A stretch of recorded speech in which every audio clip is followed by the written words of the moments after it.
Hey everyone, and welcome back to another episode of Nexiphor Cast, where we highlight forward-thinking leaders who are shaping the industry. Today, we're joined by Melissa Lewandowski, the founder of the Real Estate Resource. Melissa, thank you very much for joining me today. Thank you for having me.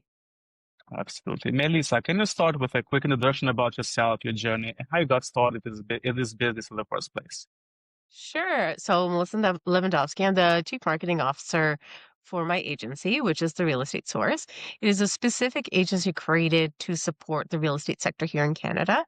I found that there was, after 22 years of working in corporate roles from the Ontario Real Estate Association to LePage and Coldwell Banker, great organizations, but often what gets lost is that local support.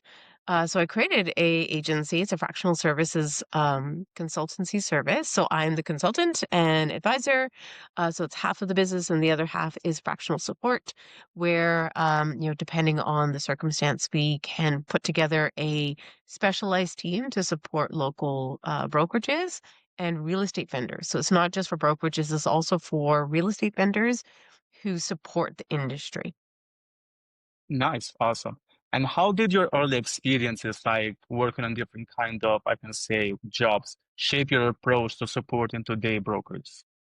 Well, it's a 360. So I'm not a real estate agent. I've never taken the real estate courses, but I did help with those textbooks back in the day. So when I worked at the association, really taught me how to work with memberships, committees, understand what the real estate's looking for. And then there's Royal LePage and Cole Banker. They're two very large brands here in Canada. Yeah. And I mean, I learned so much working there. We did everything from, building a back end system to, CRMs, implementation of CRMs, rolling out national programs. So one of the biggest ones would be, let's say for Roller Page was the Roller Page commercial side of things. So recreating that program, providing that support for agents, and then Cole Banker, rebranding them. It was a dated aesthetic to that company, and we updated it to make sure that it fit into the modernization of what real estate looks like today. Nice, awesome. And what do you believe is like the most overlooked factor shaping the future for brokerages in Canada right now?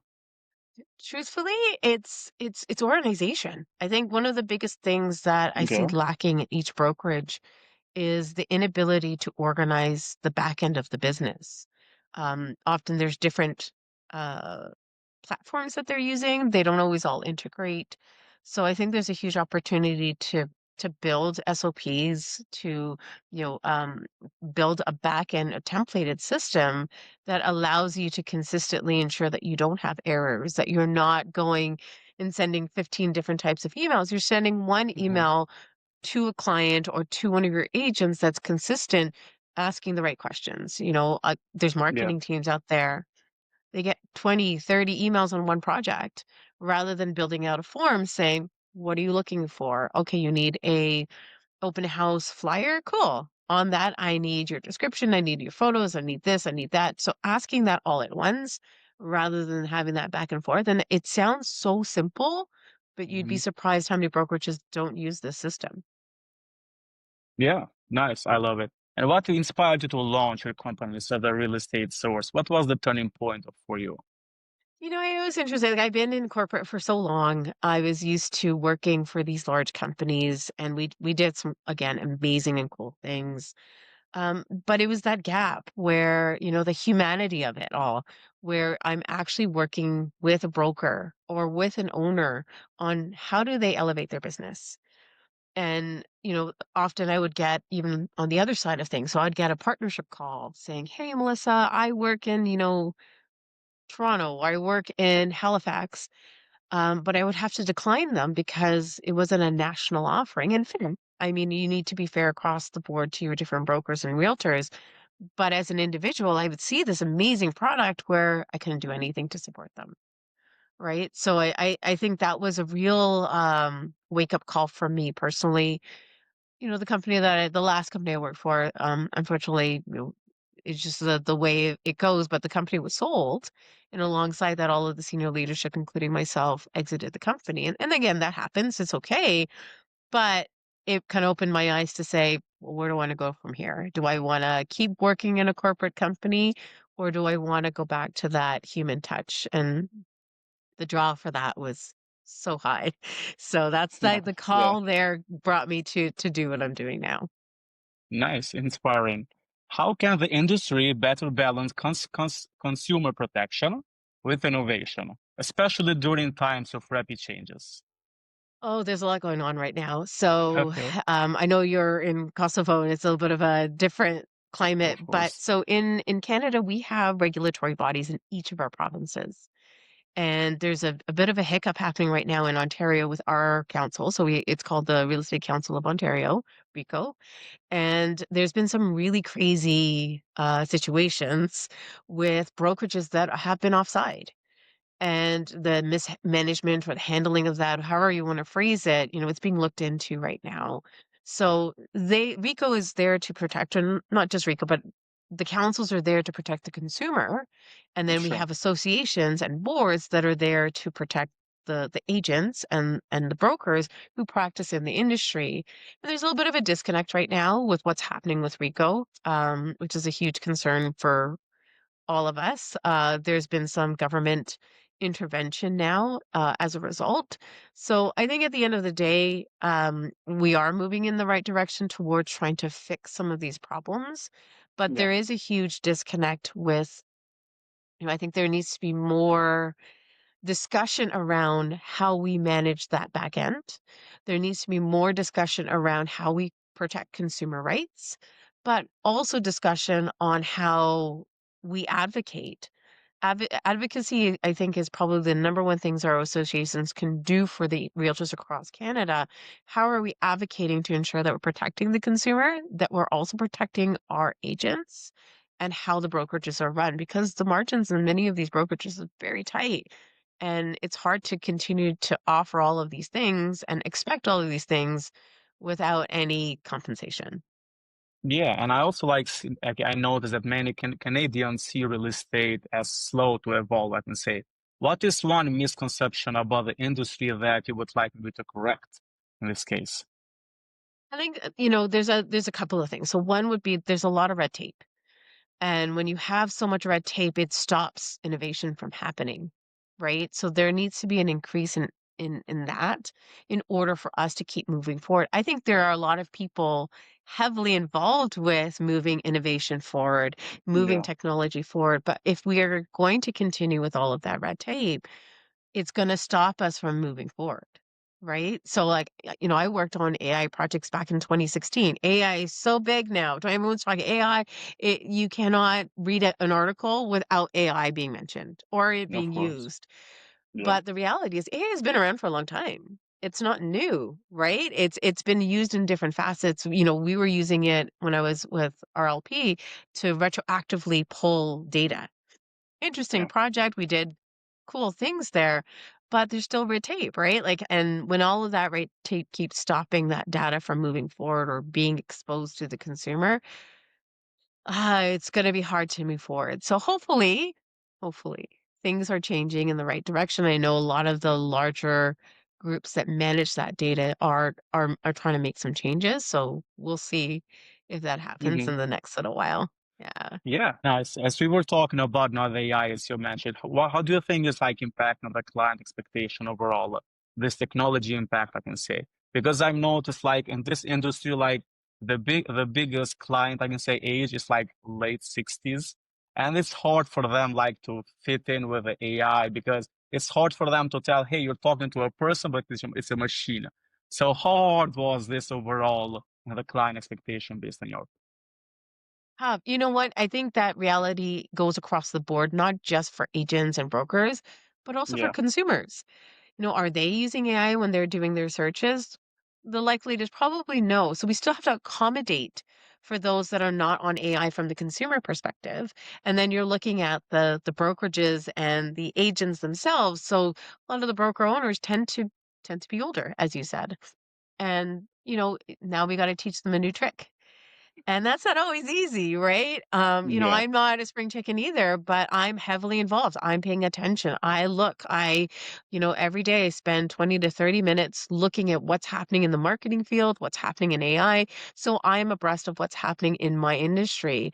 And I think that's critical. So education, knowledge, sharing that consistently across the board is so important. But I think also we have to be human and understand Of that, course. there are going to be agents who are older. Not necessarily, and again, I don't want to be ageist because that's not always true. I talked to a lot of agents who are well above their 60s and right into AI. So it Yeah. really depends. It depends on the circumstance. But we do have to be cognizant that not everybody is going to do that. You can be a 30-year-old or 40-year-olds who are also very scared to jump into the AI side of things and maybe are using ChatGPT, but don't know about all of the other things it can do. And that's okay, Yeah, right? absolutely. I don't think that we should criticize and hold people back and assume that they're behind because they're not using AI perhaps as proficiently, if you will. Yeah. But I think it's a learning curve. I think you're going to get a lot of people jumping on and really using it well. But again, you can't hold everyone to that same standard. It's just not fair, right?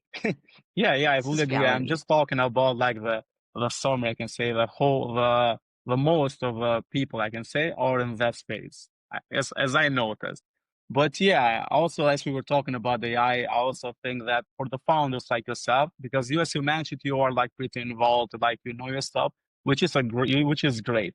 But what I've seen like for other leaders is that they at least know what the AI can do. Okay, because not all of them have maybe the capability as you to learn and keep up to date because isn't easy to understand, to use it and all this kind of stuff. And I can say for most of the founders, at least it's good to know what the AI can do. Because you as a founder, all you have to deal with day-to-day repetitive tasks, day-to-day frustration things, I can say. And all of this kind of stuff, if you at least know what AI can do, you know that AI can like solve these. And the end of the day, you can always like hire people, agencies, freelancers, it doesn't matter, and the job will be done. So at least you need to know what can be done. I think you hit the nail on the head because, a smart leader hires correctly. And you Absolutely. know that as, maybe as a brokerage owner, and how they operate is very different. One could be a selling broker, one could be, just a managing broker, one is a silent partner.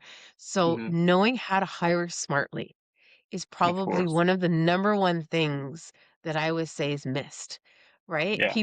Oh, well, I'll just hire that my friend of a friend's person because they're cheap.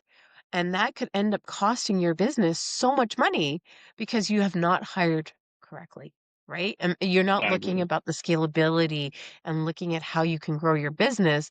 Yes, it's an initial investment. Maybe you're paying 75K versus 40K or 50K for a junior level person, but you're going to scale your business a lot quicker and do a lot more with that Of 75K course. individual who's qualified to work in your office, right? I see it all of the time. Yeah, All yeah, of the time. I fully agree. As we were talking about automation and stuff, what are some frustrating things I can say or challenges that you like have to deal day to day that would like maybe to automate that you think like can like make your day easier? CRM, like, why are we not using CRMs more effectively? That to me is just a basic tool in the toolkit that any brokerage is running.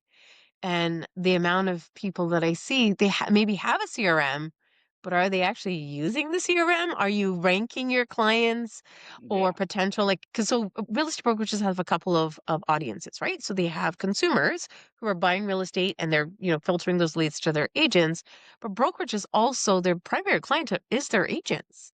Right? And if you're not providing them the right tools, whether that is, back end systems that are fully functional that work with AI, where you can go in and the CRMs that we have now compared to the CRMs that I had 10 years ago, yeah, mind boggling. Like they're sending out stuff left, right, and center. They're customized. All of that should be used properly. And if you're not using social media is great, you of can course. post all you want, but if you don't have an ROI from that, you don't own that platform. You can lose your account just like that. I've seen clients. over the 20 something, including the large ones, lose their accounts. What do you do then?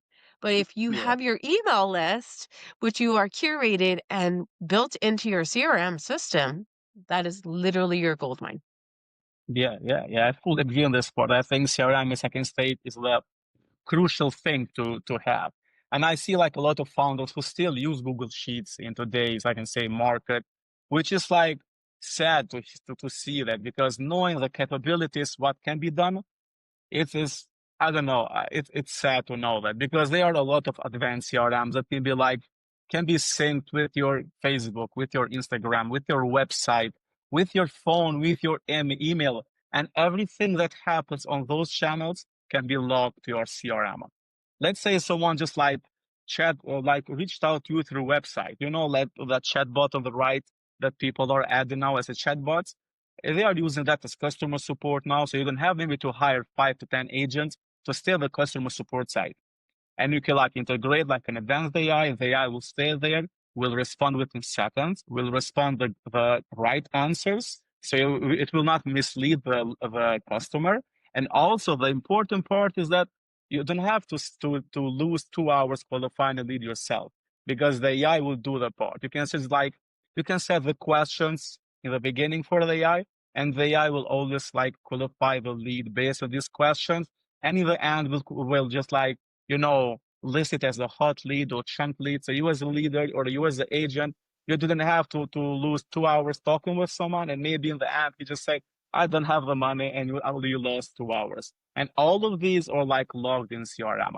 So I personally think like AI is like great, especially in real estate. I've seen like, because this is the least I've seen. I noticed like a lot of stuff like from the customer support, from CRMs, the client portals, I can say client onboarding, all of these can be automated. But I think this is one thing that keeps you ahead of competition in today's market, because this is like investing like in early days in Bitcoin. You know why? Because most of the leaders are like still afraid. They want that like that personal touch feeling. They don't want to let it everything to AI.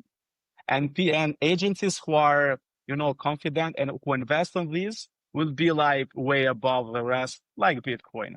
So I think it's super important in this case. 100. I couldn't agree more. I couldn't agree more. Well, why are you spending time Yeah, responding to, and even if it's delegation to, it's what's shocking, delegation to your own staff. There are brokers who will hold that back, and it's sort of that gatekeeping that's holding their business back. The thing yeah, that they fear the most, which is, I'm not going to grow, I'm not going to continue with my business, something will happen. Ironically, the number one challenge is them, of right? course. And not recognizing the ability to use AI or to use a staff, like have a staff member to actually do their job, right? Like, and Yeah, that person, guaranteed, if you've hired correctly, they're going to implement AI because they want to automate the tasks. Because I've worked at a real estate office. It is nuts. It's constantly buzzing. There's always a deal happening. There's always someone yeah, contacting you. And if you're so busy writing up an email that could have been automated, thank you for purchasing da da da. Like, all of that can be automated. If you're gonna waste all of that time, you don't have the time, and now you have a client in front of you. You have yeah. an agent. Like, there's what a waste, right? Like, what a waste. This is where It's we should be super using weird. it, right? Like, oh man, Yeah, and you have yeah, to go on the follow-ups, find the email. Maybe you talk to that client like 30 emails. So go now and find the contract. How you can do that? And like you cannot do it with like a global search. It's hard. If you talk it is maybe with hard. 100 or 200 people a day, it's super hard. So I got you there. Like I don't know how like people still do this, but yeah, I think this is one thing that is keeping them behind from the others, because investing in automation at least today, as I mentioned, is like investing in stocks, because it's like it's running your company for you, I can say. So you as the leader can like deal with closing deals. Just you said it perfectly. Just imagine this: you are the one who closed the deals, but you will say to the client, "Hey, wait, I have to return this email, but I cannot find the email. Give me 5 minutes to find the email, do the exact email schedule thing, and I will get back to you." It's horrifying. And I noticed that one thing that like uh, real agencies is the reason that loses most of the clients, it's speed. You know why? Because if I try, let's say, to hire you or an agency in real estate, and let's say, reach out to you through website, LinkedIn, email, all of these kind of channels, if I don't get like a response back within 10 minutes, I'm gone. And using AI, the reply will be like within seconds. So win-win in every case. Percent. And I hate to say it, but that is the reality of especially the current buyer, right? They are expecting instant responses. They are interested in a property. They don't have an agent yet. Maybe they just want to know a little information about that particular property that could Absolutely. lead into them becoming a buyer for that agent. But because they haven't replied in time, maybe they're reaching out to, okay, well, Melissa didn't reply. I'm going to go to somebody else, right? Like, and Yeah. that's the reality. They're losing clients. 100%, 100%. So I have a question for you regarding the brokerage culture. What does a healthy, I can say, brokerage culture look like today? And how does that differ from a decade ago? Oh, it's back in the day, brokerages were very different, right? It was full of people. If you want to work, you go into the office. And I Yeah, don't think that that necessarily needs to exist anymore. I'm not saying it's completely dead, because I don't believe that it is. I think that there needs to be different models. So what may work for me may not work for the person beside me. And remember going back to that conversation of maybe the 60-year-old, maybe they do need to go physically into the office because they yeah, know that they can't do perhaps some of the more digital things that I would do. So I think an office needs to make a couple of choices. Either you are going to accommodate for all, which some of the larger brokerages, they do that, or you're going to go the opposite direction and you're going to niche. And you're going to come in and say, hey, I can provide you the technology, I can provide you this, I can provide you that. And I'll be there for you, but you do what you need to do. And if you need me, come find me.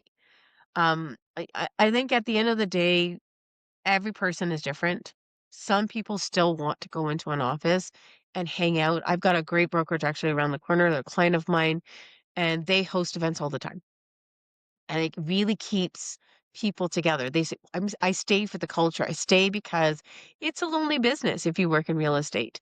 You're an yeah, independent contractor. Yes, you're affiliated with somebody, but you're alone a lot of the time outside of your clients. And sometimes you do need to talk it through and say, oh, I had this one client and I wasn't sure what happened. And it happens a lot. There's a hmm, hiccup in the transaction. Having someone to talk to and have that mentorship, but not just that mentorship, but a real relationship. Oh, I know about your kids. I know about your life. I think that is probably the key that should happen in all brokerages. All of yeah, them should have that, because if you belong somewhere and you work somewhere, it's just like any work environment. If you have a toxic work environment, you're not going to want to go in. You don't feel comfortable asking a question. If you're in trouble, if you've made a mistake, even in a transaction, you're afraid to approach your broker. That's a problem. Right? And I think having mentorship, having relationship, having that 60-year-old realtor who's been practicing maybe for 30 years, be a yeah, support to the 20 and 30-year-olds who are still maybe new to the industry. Absolutely, you want those people to support. And it's really symbiotic, right? Like when you build that relationship, you build, it's not competitive. It's not, I'm going to steal your person away. When there's real trust and camaraderie and collaboration, that sure. brokerage will thrive. And I've seen it. I have been again in this for a long time, from my association days up until this very second. I have seen brokerages fall apart because they have a toxic work environment. And then I've seen brokerages thrive simply because they've got someone who's leading that ship that says, no, this is my second family. Outside of my family, this is my second family, and treats their people like gold. And those are the ones that typically really thrive. Nice. Awesome. And I have Yeah. like a question that I always ask to my guests. So if you would have like a magic wand that would solve maybe 2 to 3 operational challenges for you, what would it be? That would will boost Internally your for company myself? for yourself, for a company that will boost your company to succeed even more. Oh, that's a good one. I mean, I think one of the biggest challenges is right now it's still really me, and then I build a team based on the need. I Mhm. myself would love an operational person to join and support. There's just a lot of tactical things that I continue to do. Preaching from the choir and wanting the world to do it. I too need additional support there. I leverage AI like it's my best friend. I have to, right? As a Of single course. solopreneur, unless I am looking for another person to join the team specifically for a project, a lot of the work is done on my own. Um, oh, communication, right? Like communication and marketing is always, we have to work so hard at it. And we're constantly like, I constantly am posting for the company. I do my best to get the word out there. I'm very lucky reputationally and having been in the different roles I've had, Sure.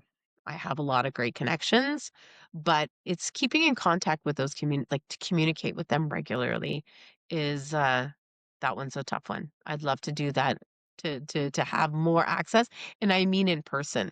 I mean there's email, and yes, I can send things out and we do blog posts and all of that fun stuff, but at the end of the day, there's only one of me and I can only travel so much and I can only see Of so many course. people. I'd love that ability to do some more handshakes and attend events. Yeah. But yeah, that's probably the big one for me is that in-person side of things. I love the in-person because you get to know the person differently, right? It's not always just about, oh, hi, I'm Melissa, and, da da da. I'm Yeah. Melissa.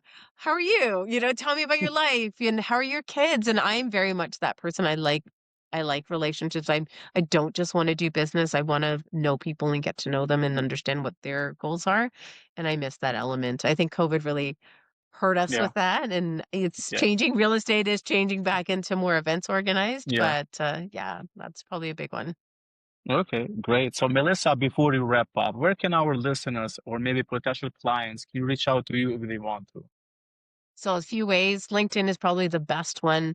It is a professional platform. I'm on there pretty much every day, talking and messaging people. So you can find us on LinkedIn. We obviously have a website, so therealestatesource.ca. Or you can email me, Melissa at therealestatesource.ca. And we're on all the socials. We're a marketing company. So you'll find us on Instagram posting. We post regularly with blog posts. If anyone's interested, yourself included, in posting a blog post, happy to have that conversation. Sure. And yeah, and actually, can I do one shout out? Of course. So beyond the real estate source and the advertising and that side of the business and consultation, I also operate a magazine, which Okay. is a national publication. It goes out 3 times a year. We're very cognizant of when we send that out. Just years of advertising, years of working with other partners. But we do that 3 times a year.